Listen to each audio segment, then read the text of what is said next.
سلام خوتي خواتاتي، كي دايرين؟ بخير، نتمنى من الله يلقاكم هذا الفيديو في احسن الاحوال بصحه جيده ان شاء الله. اليوم ان شاء الله غنشارك معكم كيكه ديال الشكلاط كتجي رائعه. خليكم مع المقادير وطريقه التحضير.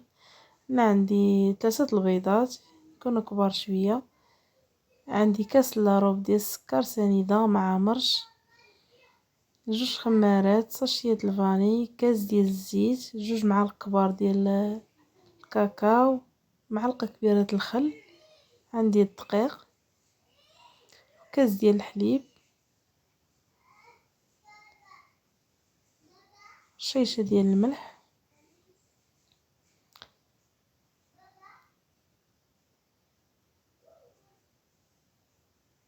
انا غندير البيض في الخلاط.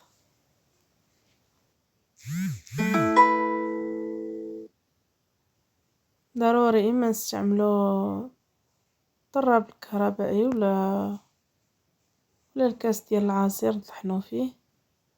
كتبغي طحن شويه مزيان باش كتطلع الكيكه. انا ضفت السكر الفاني، نديرو الكل يطرب مزيان كما تشوفوا. تيرجع الشكل ديالو ابيض بحال هكا. دابا غنضيفو الزيت هو الاخر، تيطرب البيض والسكر عاد نضيفو الزيت.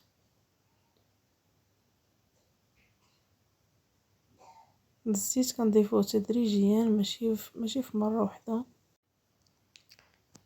انا البنات من بعد ما ضفت الزيت نخليه يطرب مزيان، نعاود نضيف الحليب. انا ضفت الحليب، غادي ندوز باش ندير الدقيق. غنخلي لكم في صندوق الوصف بالغرام اولا بالكاس. هنا غنضيف 2 معالق كبار عامرين ديال الكاكاو، وغنضيف 2 أكياس ديال خميرة الحلوى.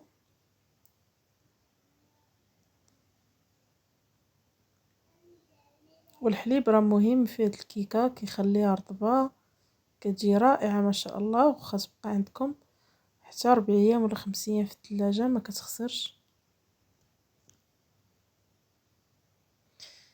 انا غندوز نغربل الدقيق والخميره والكاكاو.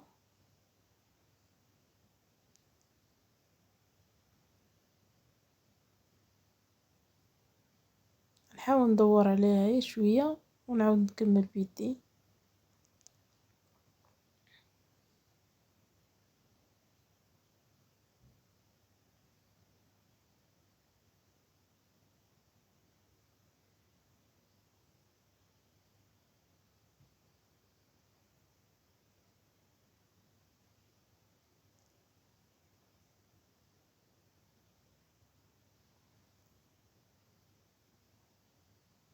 أنا كملت داك الدقيق اللي كان باقي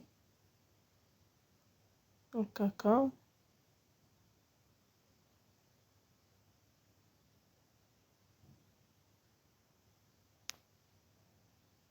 نحاولوا نخلطوها مزيان.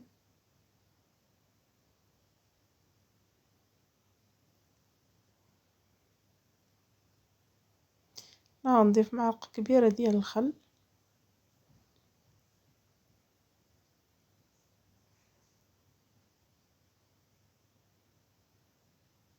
كيما شفتوا.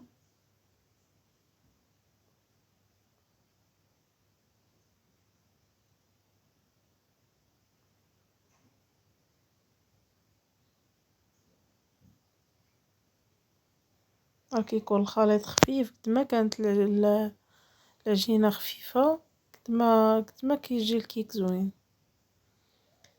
انا خديت مول، اي مول عندكم، دهنتو بالزبده ورشيتو غرشو بالدقيق.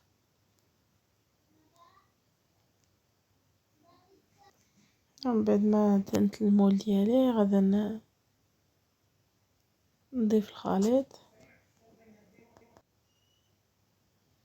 نحاول نهزو يدينا الفوق باش يخرج داك الهواء من الكيك.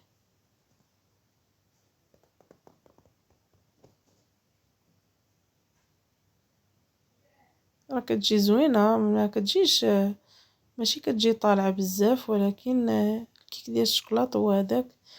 انا هنا غندير الكيكه لتحت حتى كتطلع على خاطرها. غندير ليها، انا درت ليها 150 150 كطيب الكيكه على خاطرها، كتجي زوينه.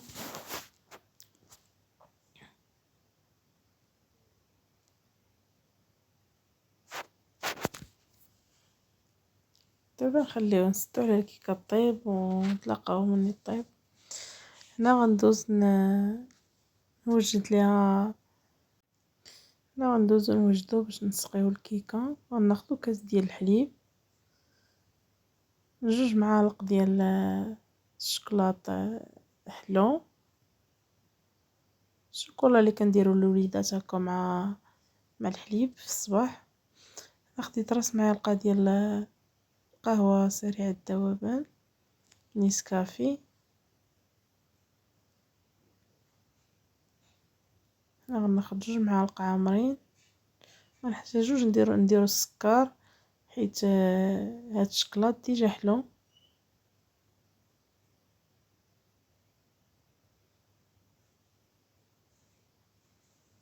هنا غنديروه فوق البوطه.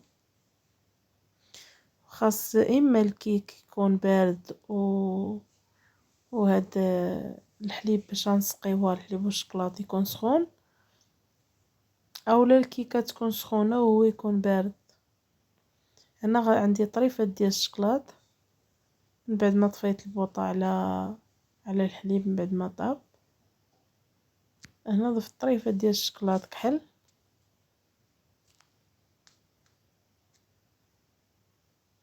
كيعطيه واحد المذاق زوين هذاك الشكلاط ملي كنضيفوه مع الحليب. شكلاط على هذا الشكل. الكميه كتبقى اختياريه شحال ما درتو، 6 القطع ولا 7 ولا 8 على حسب شنو بغيتو، الا ما كانش ماشي ضروري. هنا الكيكه من بعد ما خرجتها راه طابت. نحاولوا نتقبوها كامله بشي فورشيط ولا شي كوردون. هنا غندوز باش نسقيها. هنا غنحاول نسقيها مزيان ونخليها ترتاح واحد الساعه حتى تشرب مزيان.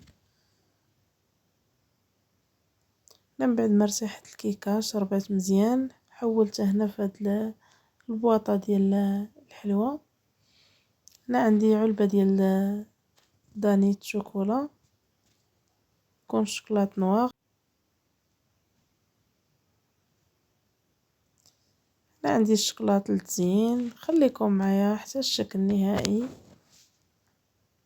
هنا البنات هذه الكيكه ديالي راه جات رائعه ما شاء الله. هنا حكيت الشكلاط بيض في الحكاكه ديال المطيشه، الحكاكه الغليظه، وزينتها بحبيبات ديال الشوكولا بيضاء. التزيين كيبقى اختياري، كل واحد يتفنن كيما بغا. كندهنوها بدانيت مزيان وكنزينوها باش ما بغينا. انا زينتها هكا بشكلاط بيض شو شوكولات فيرميسيل. كان اخواتاتي هذا هو الفيديو ديال اليوم، نتمنى يعجبكم.